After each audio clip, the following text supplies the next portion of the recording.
Hey folks, welcome back to Ken Michaels Radio, where we talk about the Beatles, exclusively about the Beatles here on this channel. I love talking to all the people that I've had as my guests, musicians, podcasters, authors, you name it.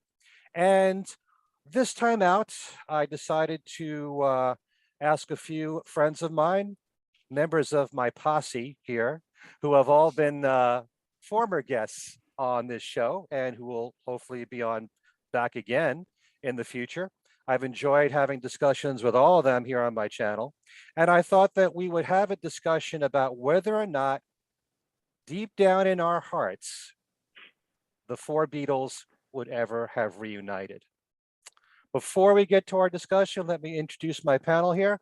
First of all, a man who's been a big name on the internet with his YouTube channel called Mean Mr. Mayo, where he talks about collectibles, anything in the pop culture world, collecting albums, DVDs, books, movies, you name it. And also he does a feature called Fab Gab, where he rates the tracks on Beatle and solo Beatle albums. And hopefully you know him because he's also my fellow co-host on the Beatles Talk Show podcast, Talk More Talk, a solo Beatles videocast. Welcome back, Joe Mayo. Hello, Ken. Thank you very much for that nice introduction. That's very kind of you, sir. It's always a joy working with you. And we work together every couple of weeks. And I've been a guest on your channel, which was a lot of fun. And, you know, hopefully you'll be back on here. I'll be back on your channel. It shall be so. Okay. Also, we have Dave Ghosty Wills, who is the host of a program called the Vintage Rock and Pop Show on WFDU in New Jersey, which is 89.1 FM. You can hear him Sundays from 12 noon to 3 p.m. That's Eastern Standard Time. You can also stream the station at WFDU.FM. And he also has his own YouTube channel, Ghosty TMRS, where he does lots of incredible interviews with people, lots of celebrities, musicians, actors, you name it. Welcome back, Ghosty. How you doing? I'm doing good. It's a pleasure to be back. And I just want to know, in that filing cabinet behind you there, is there hidden, secret Beatle memorabilia that is not for public consumption? Not at all. Okay. There are notes in there from way back when I did my Beatles show on WDHA. I've kept all my notes. I know every winner that I've had on my radio show. Wow. From 1983. I thought maybe you would have Mal Evans' diaries or something. No. Does Kenneth Womack know about this? Okay. Ken's books are coming out. How do you think he got them? That's how Ken got them. That's how he got. Oh, okay.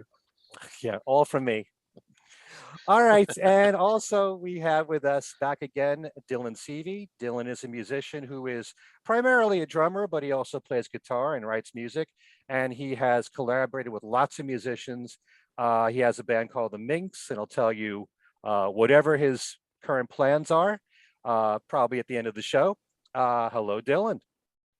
Hello, Ken. It's good to be back. Good to see you, Joe. Good to meet you, David. And I'm sure that all of your listeners are really excited to hear this topic being spoken about by someone who was born 11 years after John Lennon passed away. So really, really excited to provide that sort of outlook for them. But you're all Beatles scholars, and you all have your own interpretation of the Beatles story and what led to their breakup and their feelings for each other, and you follow their solo careers. And I know that Beatle fans love to talk about this. And every now and then I'll get someone coming up to me saying, you do know they would have gotten back together again. And I'd say, well, I don't know that. Nobody knows that. So before we even start this conversation, this is all opinion based. That's all that it is. None of us has any proof that anything was going to happen. We're just speaking our honest opinion. At any given point, there could have been plans for a reunion. I know Paul said in an interview not that long ago that the four of them discussed it and one of them was against it. He wouldn't say which one, but one of them was George. against it. Yeah, we don't know. We don't know. He wouldn't say who it was, but it was George. Wow, that's interesting. Right. It could have been John. Could have been any of the other three, actually. I think even Ringo. Hmm. But So my question to you three guys is, do you think this ever was likely to happen with the four of them? Of course, thinking, had John not been murdered, had George not died in 2001, whenever you envision this might have happened, do you think that it was possible? Do you think that it was likely for the four of them to reunite? Now, before we start, this reunion could take the form of several different things.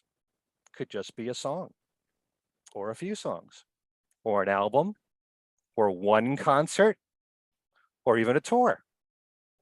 So if you want to discuss the possibilities of all those, I'd certainly welcome that. And why don't we start with Ghosty?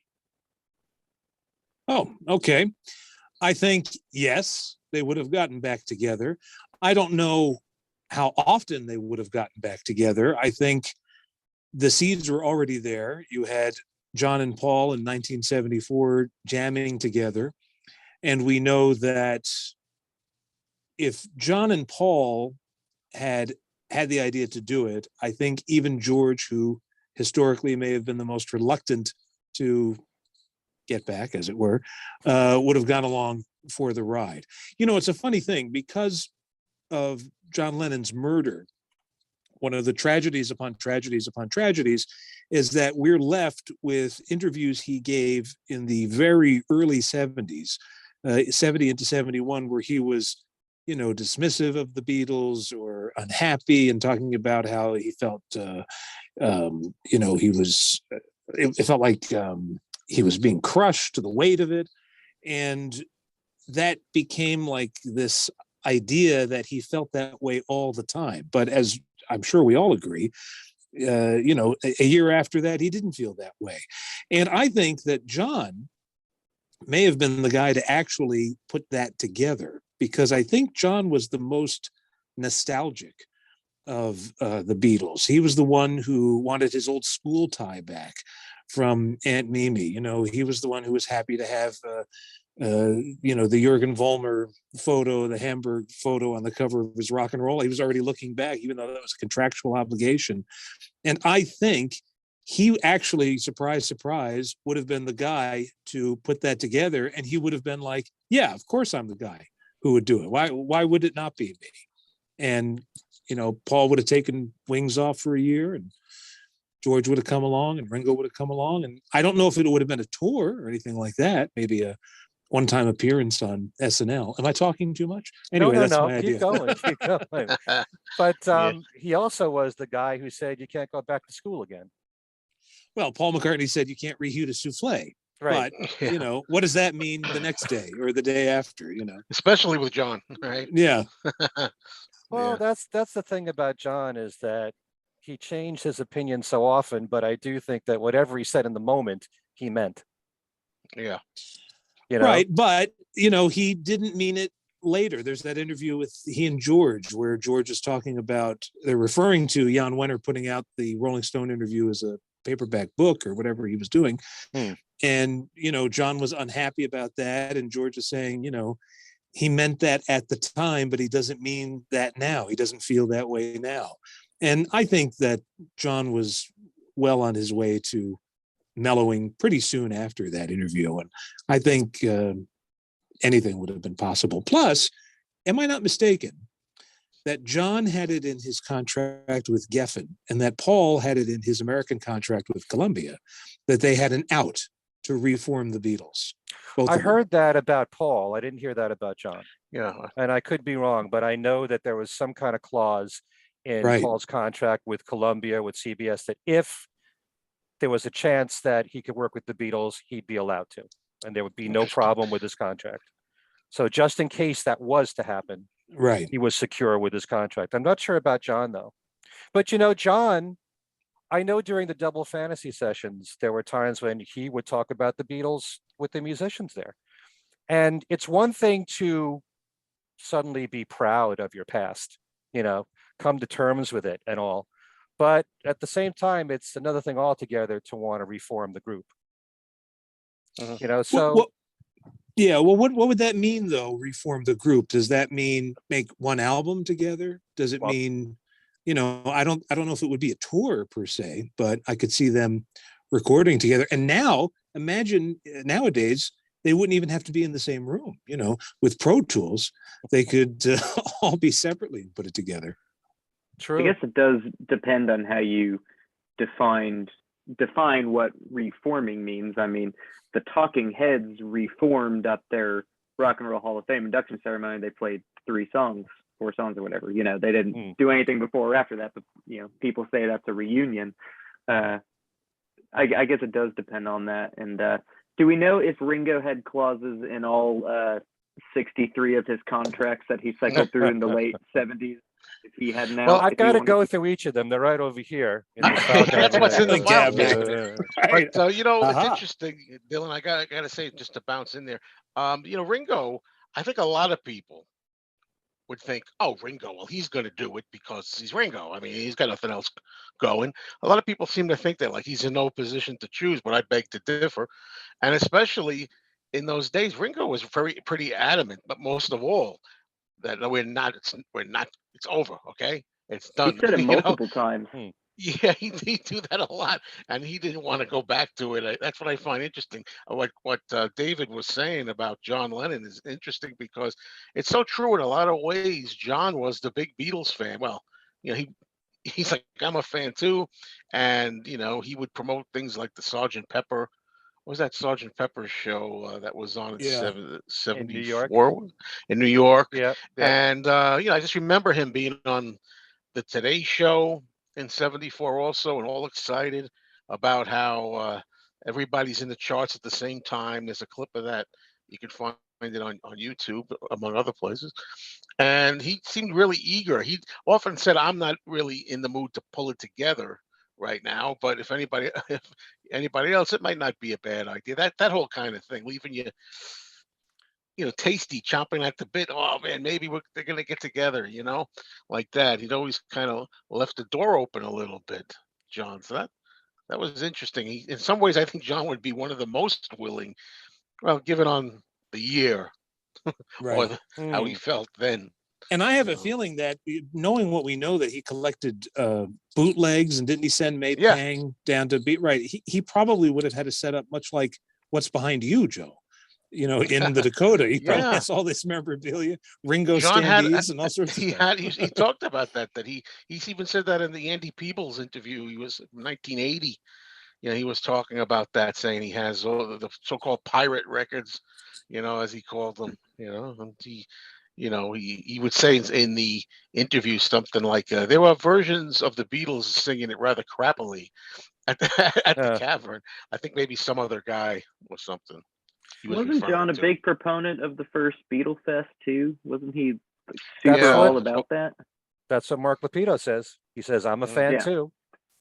Yeah. But they've all had moments when they've shown pride in their Beatle past.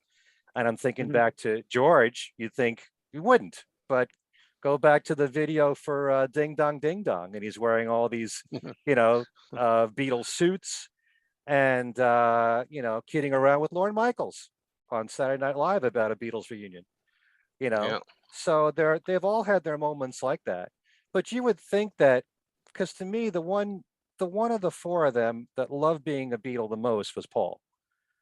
So you would Yeah. think maybe he might be the one to initiate, but it had to be, like you said, Dave, John and Paul to start it. I don't think George or Ringo could have done it. Right. But if John and Paul decided together and they agreed on it, that's the only way it could have happened. Yeah. Well, I'm really glad that Joe brought up the point that he brought up, because it's the first thing that I wrote down in my notes too. I think that there's this weird prevailing view that people have of Ringo. Ringo's the butt of all the jokes, but Ringo, he would have done anything the other guys wanted to do. He's just happy-go-lucky Ringo all the time. But yeah, he did say multiple times throughout the 70s he wasn't interested in it. But that being said, if you look at the big picture, I think early 79, Ringo has his near-death experience. And after that, I think he became probably a lot more amenable to it than he ever would have been. And you see shortly after that, he begins work on what eventually becomes Stop and Smell the Roses. And he records with George and Paul, and John was slated to. So I do think that, you know, at least looking around the time that John was killed, Ringo would have been on board. And, you know, John is such a wild card for two main reasons. For, like you guys have been talking about, you know, as is well documented, he'd say one thing on Monday and then another thing on Tuesday. And, you know, it is hard to know where you stand on things. And yeah, as many times as he would definitively say it was over, you'd get this odd interview. I know there's that one interview where he said, like, hell yeah, I'll do it, and I'll sing Hey Jude and all the na-na-nas, and it'll be great. And it's well documented that he loved coming up, and, you know, that potentially played a small role in inspiring his comeback. So I think if you caught him at the right moment, I think he absolutely would have been on board. And, you know, the second main reason, and unfortunately to state the obvious, is that he did pass away, and it's maybe not entirely appropriate to assume where his headspace would have been had he lived, but knowing the unpredictable person he was, I don't think it's out of line at all to say that he could have been persuaded, depending on the day or the circumstance, and probably, like you said, whether it was his idea or not, if it was sort of pitched to him in a way where he felt like he was spearheading it, I think that would have helped. You know, I think a lot of it really does come down to Paul and George and their interpersonal relationship. You know, because Paul, in his solo career, Paul was, throughout the 70s, he was the most independent of them. At no point did any of the other three appear on his records throughout the 70s. You know, and it wasn't until John died that Ringo was finally on some of his albums in the 80s. And I think it's interesting that out of the other three, only John was asked by Paul to collaborate when Paul reached out to him during the Venus and Mars session. You know, and George, of course, as the 70s went on, he kind of seemed, even with some of those things you're talking about, Ken, you know, he, I think, was seeming to move further and further away from it. You know, him and John, you know, by all accounts, didn't have a whole lot of contact, you know, that we know of in the last few years of the 70s. And, you know, Ringo worked with him on the first few solo albums, but nothing after Dark Horse. And, you know, him and Paul had their moments of cordiality, but, you know, they seem to especially have the most distance. The main exception to all of this is Paul, George, and Ringo performing at Clapton's wedding in '79, which is fascinating, I think, to think about on multiple levels. You know, because you can make the argument that they were in like just good enough spirits, or they'd been drinking enough spirits, one of the two, that it was easy or fun for them to do. And you know, from the few accounts we've heard, it apparently wasn't the height of great musicality from all of them. But, you know, it's difficult to say what that meant, you know, because if we're pondering the likelihood of a Beatles reunion in an alternate universe when John doesn't die, can we really point to Clapton's wedding as proof that it would have worked out? Because that is an intimate gathering of friends, and that's a lot different than getting in the room, talking business strategy, talking money, so on and so forth. And I think a lot of that weight would have fallen on George and Paul, you know, and how they would have dealt with that, because they butted heads about that throughout the 70s and parts of the 80s too. So, I mean, if I can throw in my answer, taking all of it into consideration, I still give a tentative yes to it, almost solely because I think that the passage of time would have kept increasing the likelihood that all four of them would have eventually been warmed to the idea at the same time. You know, and the Paul and George dynamic is still the real key, because even when they did Free as a Bird and Real Love with all the anthology stuff, you know, there was still butting of heads. And to further answer the question, I think it's far more likely that they would have produced, you know, a couple of songs, maybe a full album, or like a handful of one-off concerts, rather than a whole tour, because I think the logistics that would have had to go into keeping all four of those guys happy on tour would be almost impossible, like beyond the stories you hear of other bands where every member has their own jet or their own bus.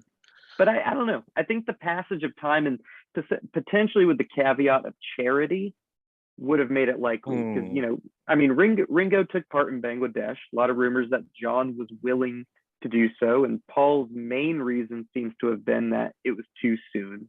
So, you let some time pass to smooth that over. And then, of course, you have the Four Wives in the early 90s doing the Romanian Angel charity album. Something like that. Like, I really think it could have happened. And it does seem, based off of multiple interviews that they had, even in 70, after, Paul breaks up the Beatles, hits the headline, there's so many interviews with all of them where there's sort of that thing in the back of their heads, like, it would be disappointing if we that's a never nice did angle anything on it. again. Well, the So, thing for me is that, if I may, Hmm. there was that book, Paperback Writer, Yeah. that was kind of like what would happen if the Beatles, imagined that if they got together and kind of flopped. I think the Beatles themselves, I'm talking about making new music, making new albums, or Hmm. one or two albums.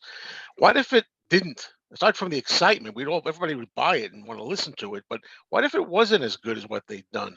I never was one of those fans. Oh man, the Beatles never got back together again. Oh, wow, isn't that terrible? Me neither. It's like, yeah, they went out on top. It's Yeah. like a perfect catalog, pretty much, right? You can't find another catalog, I don't think, that perfect, near perfect. So I never had a problem with that. But then I sometimes wonder, I think, if had John lived into the 80s, I've always thought of Live Aid as maybe the first chance that I could see them maybe partaking in that, for just like a set. I don't know what they'd sing. I don't know how you'd pick what the numbers are going to be. But I always said that would be cool if they did that. A chance to see them in a big event like that, a big venue like that. That would have been thrilling, I think, and maybe could have happened. But so, other than that, for me, I've never really liked the idea. Oh man, I don't want them putting out. I'm just using the old way people talk about certain albums, like Dirty Work by the Stones, or and I've never even heard Dirty Work. I know Harlem Shuffle, but I don't know the whole album. But just what That's I all you hear, need to know. Yeah. Hmm. that's what I hear, about it.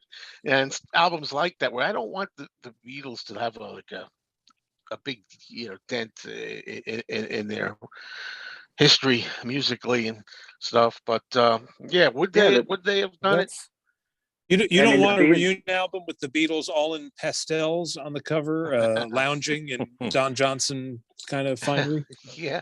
Well, I also wonder, talking about live, and this is a controversial one. I don't know if Ringo ever had that much confidence, to play live, and to a lesser extent maybe George. I really wonder. He was kind of self-conscious about his guitar playing, and even with the recent Get Back documentary, he was making kind of references that he didn't want to do any of his numbers or anything. It's hard for me to envision. I'm sorry, everybody. I love all the Beatles, but it's hard for me to envision Ringo and George really cooking. Uh, Maybe with rehearsals and really putting the effort, they would amaze us. They did that with the Rooftop, was fantastic. Hmm. So who knows? I think that Ringo, it's also difficult. Ringo by the late 70s and early 80s was, relatively, unfortunately, deep into his alcoholism. And Ken and I did a show a little while ago where I talked about Ringo's drumming, and I expressed, drums are my first instrument, and I expressed, like, from my view as a drummer, that Ringo's peak was very much around 68 to 71, and a big part of that was the fact that he was consistently surrounded by the best of the best, and especially in 68 when they're not playing and he's in the studio and they're focusing solely on playing and recording. I mean, the stuff he was coming up with was so mind-blowing and inventive. And then once the band had broken up and he had already recorded Plastic Ono Band, All Things Must Pass, his priorities kind of shifted, between carving out his own solo career and doing more acting. Ringo at no point ever became a bad drummer. but he wasn't consistently in the creative environment at any point that he was from 68 to 71. So, you know, to your point, Joe, I think had they decided like we're going to get back together and we're going to do a show or a handful of shows, potentially with the caveat of a new album or new material, I think that being with those guys and in that environment could have, if he wasn't so deep into his alcoholism, gotten him somewhere back to that peak that he was at. But that, you know, that's just my take as a drummer. There's so many interesting points that you guys have raised here, and I wanted to bounce off every one of them. There's like 20 of them now in my head. But I also think that where Ringo is concerned, he's no pushover. But by the same token, I think he would do anything for the other three. And if they had agreed to do a concert or make a song together, there's no way that he would ever say no. You know, George, I'm not so sure about, but Ringo was always there for the others. He called them his three brothers. You know, no matter what, he was always there to support the others. He would always be there for them, no matter what. And in a way, I do believe that all four of them felt that way about each other.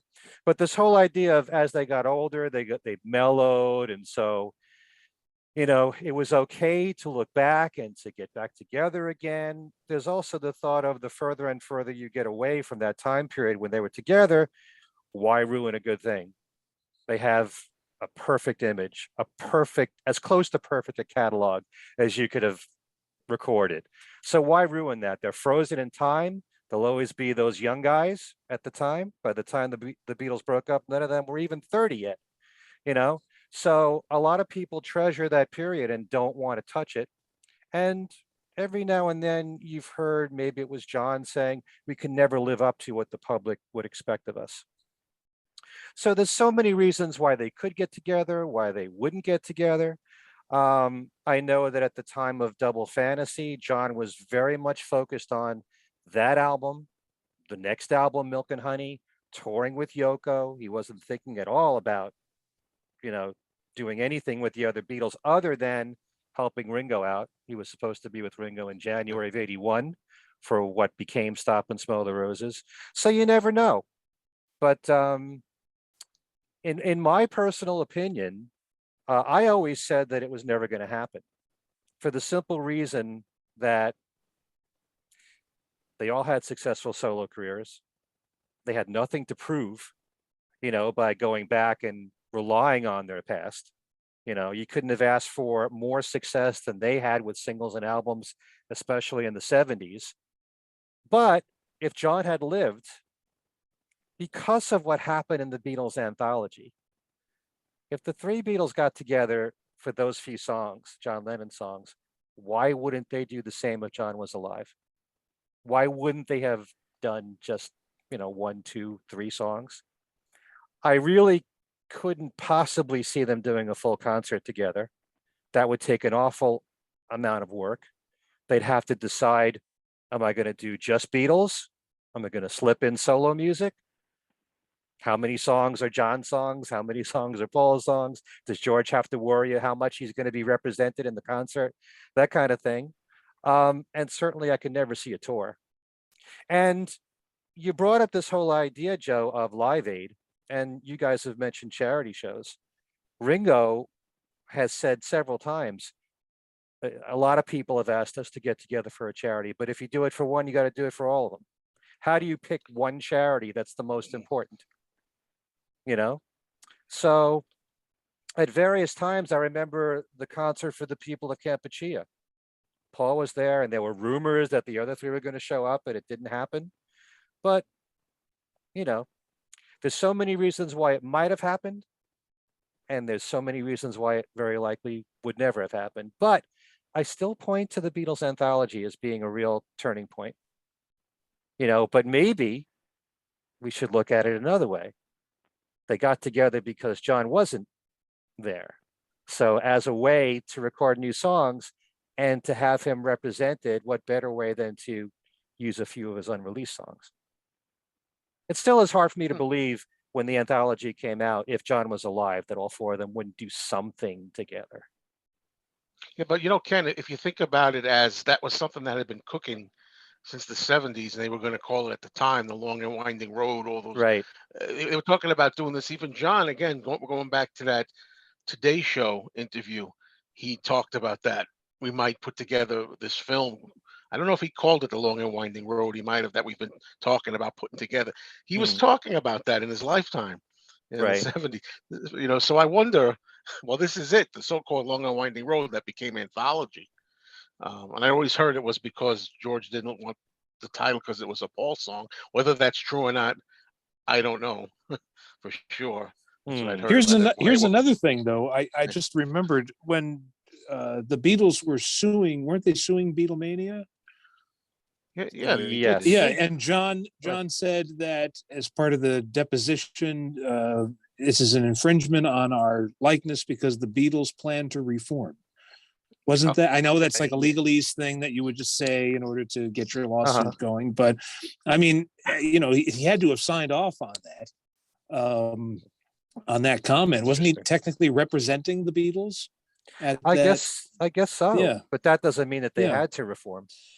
Right. It doesn't mean they had to, but it seems like it was in the air. I interviewed Jack Douglas and he said that, Lennon took a call from McCartney when they were doing Double Fantasy and they had a big long conversation.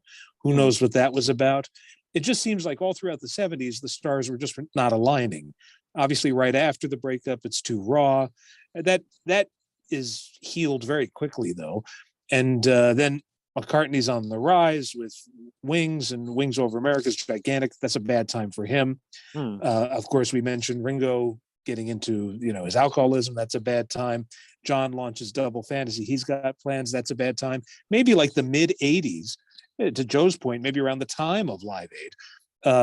Maybe right after Give My Regards to Broad Street or something like that. It becomes bouncing off of that. the opportune time, right? I think it's safe to say that John would have really wanted to be a part of Broad Street. I think that's a very, very safe assumption. Right. He would have stole the tapes. But what about, maybe not Live Aid, but what if they gave a small show somewhere? Like maybe, when did the Cavern reopen? Oh, goodness. Do we know when the Cavern I don't remember reopened? the exact year. So, maybe they play the Cavern and they do like the oldies. They don't have to worry. The pressure's off. They don't have to write new material. Would we be disappointed if, they leave their catalog untouched and just go out and do, Ain't Nothing Shaking Like the Leaves on a Tree and, Red Hot, stuff like that? Well, that's a good idea. I've often thought that if they were to do a concert together, that it would be in some small club in the middle of nowhere, and they would just do it, and they'd have a film crew, and unless word leaked out, and it would be top secret, they could just do it privately and maybe have a small audience, and that was it. Because if they Michael Lindsay Hogg would want it, he wanted to be Pompeii. Michael Lindsay Hogg would insist it would have to be, on top of the pyramids or something. Yeah. Cavern reopened in '84. Perfect. Closed again in '89, then opened up again in '91. But that's a real exciting idea. The idea that maybe they would get together in the Cavern, and for all times they revisit there and do some really great numbers. I bet you that the memories and the excitement would come back, and they would put a pretty I don't know, ass-kicking show. Yeah, a lunchtime session at the Cavern. I think for me, the two things that I keep coming back to, both in favor and not in favor. In favor, truly, like I know that it's such an intangible thing, but just in general, seeing how people evolve and change over time, and I agree with David. I think that John was inherently the most nostalgic of them, but everyone I think kind of gets a little more nostalgic with age. But then not in favor of it is the George aspect of it is very difficult to consider, because I think for whatever the interpersonal connection and relationship was with John and Paul, I mean, those two had something, this cosmic understanding of each other, this cosmic connection that was so strong and so great that I think that would have reunited feel like George really kind of felt the most spurned, like as time went on, which again, even in the aftermath, like George was saying, after Paul had already put out his statement that he was done with the Beatles, he was saying it would be a disgrace if we didn't come back and do something more. But the deterioration, I think, him and John gave that interview together. Was that 75 or 76 that they did that? Which interview? But with who? It was that radio interview that I think was around the time of Extra Texture, right? Oh, yeah. somewhere- It's, Maybe it's like 74 or something like that. Yeah, but mid-70s. they didn't.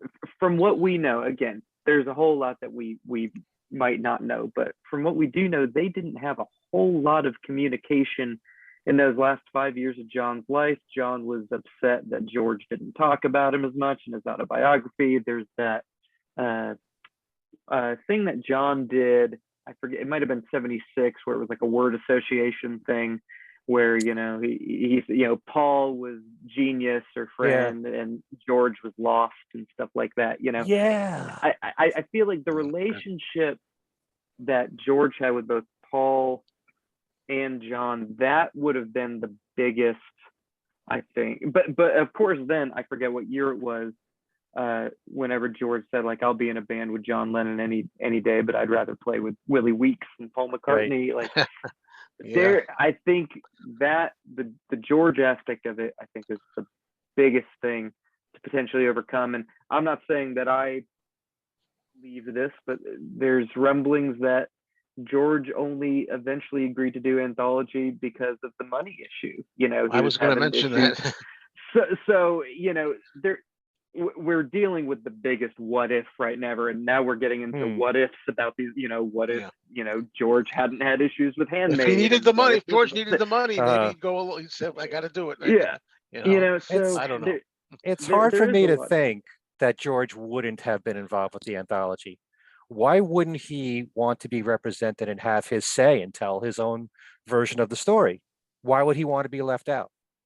But I've heard those rumors too about his financial difficulties, which he had, but I don't know if that's the only reason or the reason why he was Jeff involved. Lynne, was that true? George wanted Jeff Lynne to be involved. I think that's confirmed. He said, if we're going to do this, it can't be called Long and Winding Road, and if we're going to do these songs, it's got to be with Jeff. But the thing is, sorry, I was just going to say, can't you imagine George, here he is in the mid 80s mulling over, I don't want to do it. And can't you imagine John just calling him up and saying, come on, George, we're getting together. Come on, get on the plane. And George is going to be there like a shot. All of that stuff, all that mulling over and all that, and that existential crisis is going to be all out the window because John's his hero. That's his guy.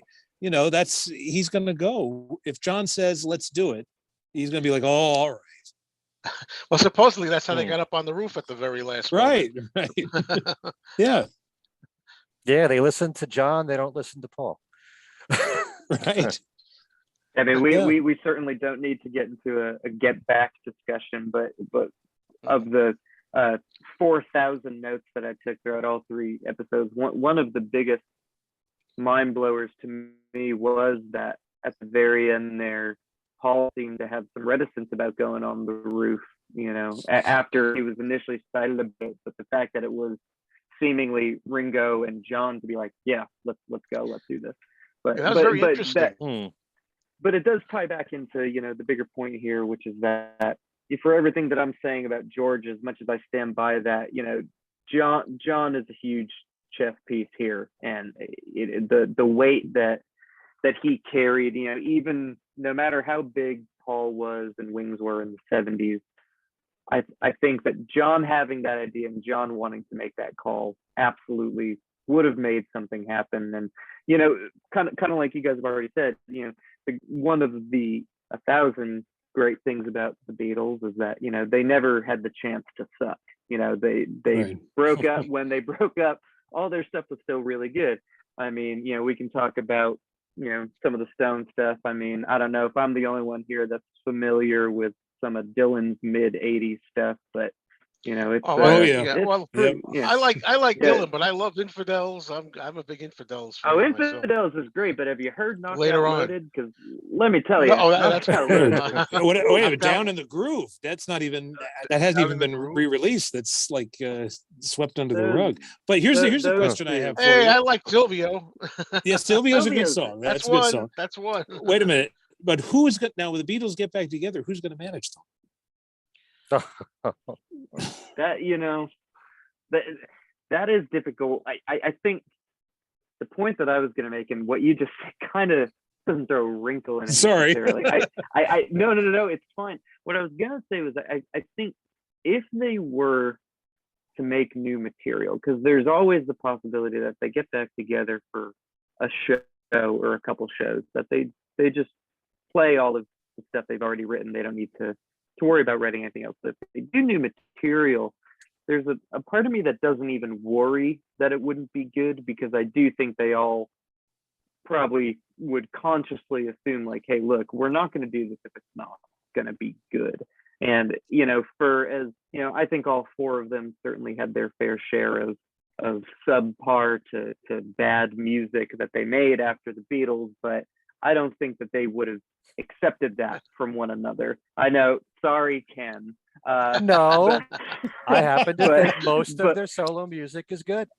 and I'm very happy for you, and I like most of it as well. But even the stuff there's a lot of stuff that I like that even still I don't think, I really, for instance, one of my favorite kind of deeper Paul cuts is Name and Address from London Town. I think that's a really cool little song. It's not an amazing song or anything, but I really like it.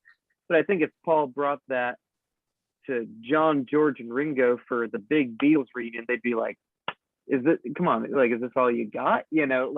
But the thing is, you have, three of the greatest songwriters of all time, and Ringo certainly has written his fair share of good songs too, but I don't think that, had they gotten together, they would be necessarily relying on him for the big hit or the big song or anything like that. But, I think there's enough great material there that I don't think they would have made a bad song or a bad album necessarily. But what David just said, seriously, like they would need, if they were going to write new material, again, whether that's one song or an EP or an album or anything, there's so much that goes into that, and not having a manager to guide them through that is that's a huge wrinkle to throw. Well, because you got me thinking.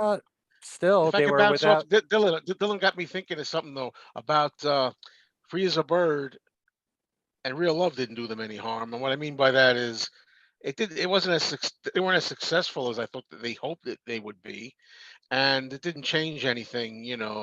Depends how I like Real Love better than I like Free as a Bird. I appreciate them. I'd rather have them than not. I personally find Free as a Bird a little too dirgy and plotting.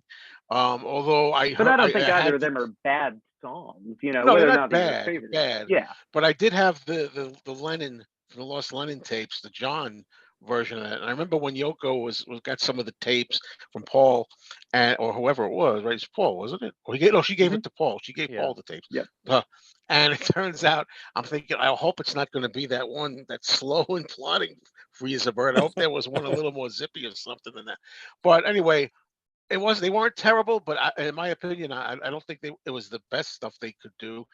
But yet, it didn't change anything. Is what nobody says, Yeah. oh boy, ruined their legacy. Right. Oh. I agree with you there. Yeah. Yeah, but, I think if there was a full album of the Beatles doing like P.S. Love Me Do, that might have tarnished their Yeah. legacy a bit, but I don't think we would have gotten that. But even after Brian Epstein died, you can argue whether every move they made was the right move, but the music never suffered. It's true. Yeah. But how many albums do we, you can't, I don't count Magical Mystery Tour or Yellow Submarine. Like they produced essentially 2.5 albums without him. I mean, and the Beatles, of course, is a double album, but they have that and they have Abbey Road and then Let It Be. That's a lot. It is, but In a the, short the time. album that Yeah. the album that came out was not the album that they were envisioning. The Let It Be album that came out was very much a confluence of different visions and whatnot.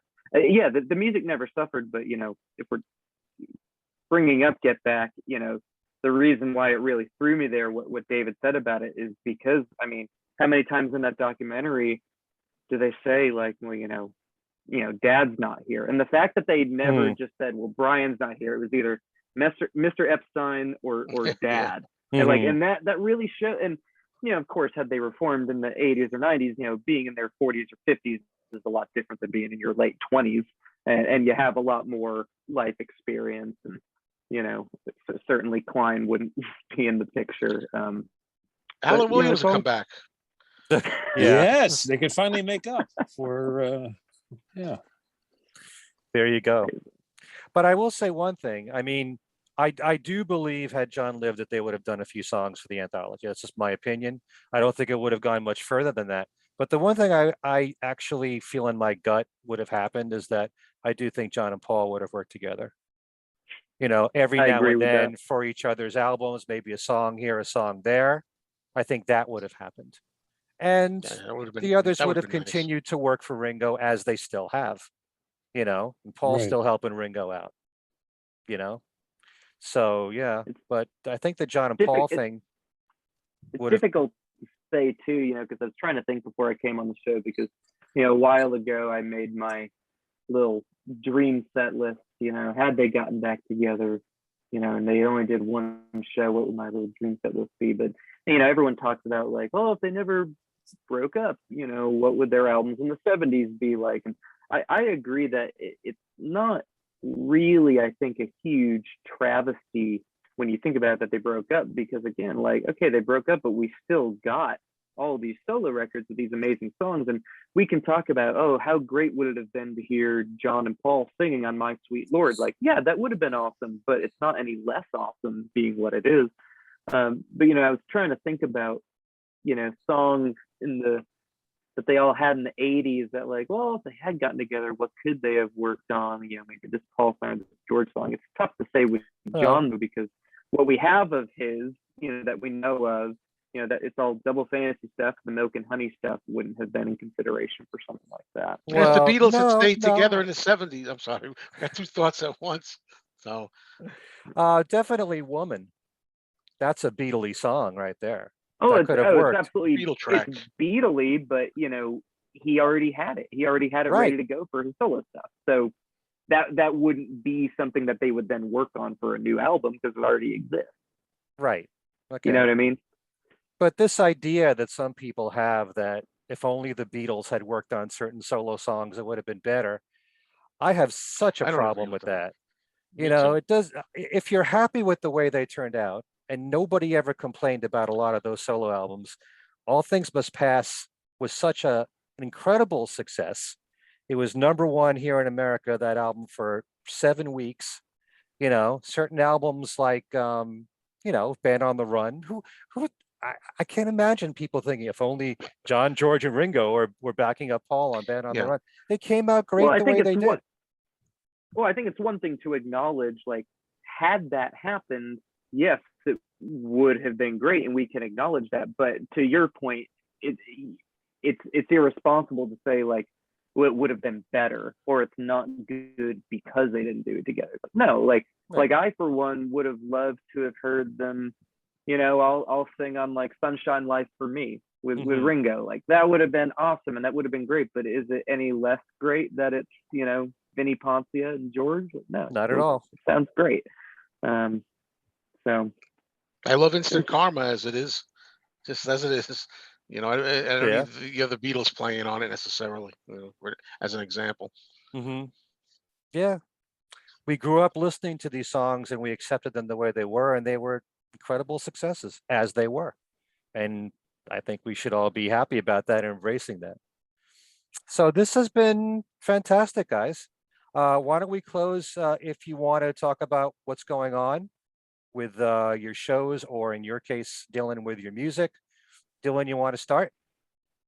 sure. Ken will drop all my links below. I'm always doing 1,000 different things, but mostly right now playing full time with a band called the Minx.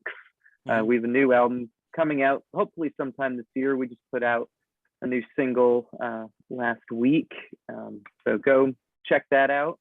And I'm not an active YouTuber or podcaster or anything like that. I just pop up wherever and whenever anyone wants to have me. But always happy if anyone wants to reach out to me on social media to talk about why I'm wrong about anything I just said. I would love to have that conversation.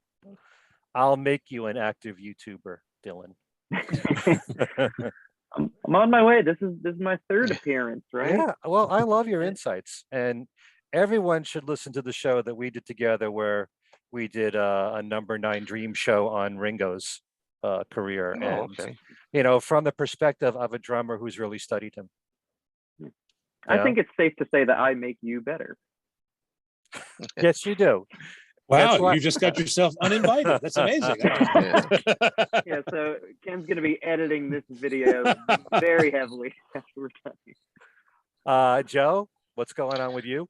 Well, my YouTube channel is Mean Mr. Mayo, and I have a show, as Ken said at the beginning, called Fab Gab, which is we're doing a lot of ranking of solo albums now. We did all the Beatles albums, and then we rank. When I say ranking, I mean the tracks, the songs, from our least favorite to most favorite tracks. And we're doing a lot, but that's not all we do. I know David Ghosty Wills was on when we talked about the USA albums, the Beatles USA albums. So check that out with me and David here.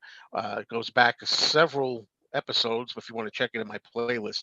But anyway, the next show we're going to do is going to be Sunday coming up, which I believe is the 23rd. I think whenever this comes up, this video, and we're going to be doing Band on the Run. We're going to try to rank our least favorite to most favorite on that one. I've heard of that album. I know what my favorite is. After that, it's going to be a struggle.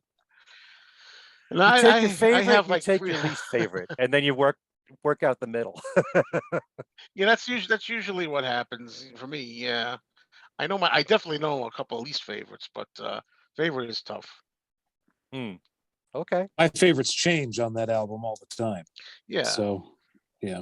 I still go the title track. I think that title track is absolutely, and I know that's probably overplayed for some people, but I think that's just a master. Yeah, we have what we call fatigue factor sometimes. It's hard, you have to say, well, do I go just on the song the first time I heard it, whatever the song may be, or is it that, well, because it's a little fatigued, right? It's for me personally right now how I feel, Right. Sure. It may be number one, the title track for me. You never know. It's not, but I'm still looking forward to it. You got to separate the fatigue factor to what you really think of the song, But see, what I always say about that, what you said, you individually, I get, because a lot of people say, oh, that's not right. No, that's not the worst song. This is the best song. This is the worst song. I say, look, if there was only one proper way to rank everything, we wouldn't need a lot of people's opinions. Right. Yeah. Well, still to this day, I have a tie for my favorite solo McCartney, which is 1985 and Only Love Remains. So I've got, to me, his greatest love song, in my opinion, and then one of the greatest album closers ever to me with 1985. So there you go. Dave, how about you? Well, you can check me out on the Vintage Rock and Pop Shop, which is every Sunday at noon Eastern on WFDU FM. I don't know when this show's going to be up or air or whatever, be uploaded, but tonight. Okay. Oh. Well, I have Dina Martin, daughter of Dean Martin, on for this coming Sunday show. So we have a nice conversation about her dad. And then if you really want to go down a rabbit hole, I also host the monthly Cliff Richard and the Shadows podcast called We Say Yeah. And we're up to episode 7, where we finally got around to discussing the Shadows single Apache. So you can check that out. Okay. Like it. When you get up to Suddenly with Olivia Newton-John, you should have me on since it's one of In- my favorite songs. That's going to be in about 30 years because we're going chronological order. So it's going to be a long time. I hope I have heirs who can take over the podcast because it's a lot of 60 years worth of music and we're doing one show a month. It'll be interesting. Okay. For those that don't know the rock and pop show, I know that your music spans many decades, which is the great thing about it. Music from the 40s through, was it the 90s? 75 really is kind of Oh, where I really? Or stopped. thereabouts. Yeah, or thereabouts, because some people Okay. request songs from 1980 and that's fine. I love hearing eclectic mixes, and you do such a fine job with that. So I definitely would advise people to check out your show.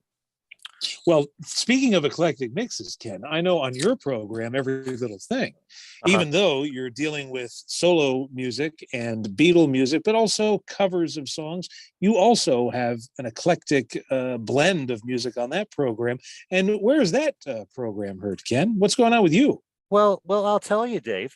Okay, If good. you go What to a my segue. Yeah.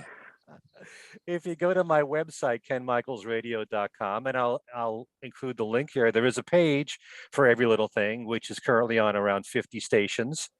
And you will find out the stations that run it, when they run it. There are links to their websites, and you can stream each show.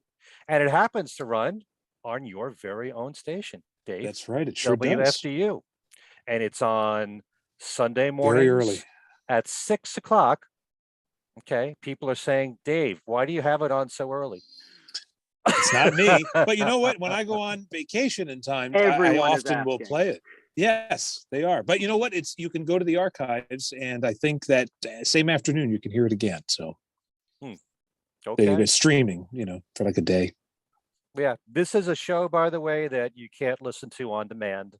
You have to listen to only as a live stream as radio stations run them. The old fashioned way, the way that you and I and Joe, not Dylan, he's too young, we were brought up this way. Right. It's That is appointment not listening. true.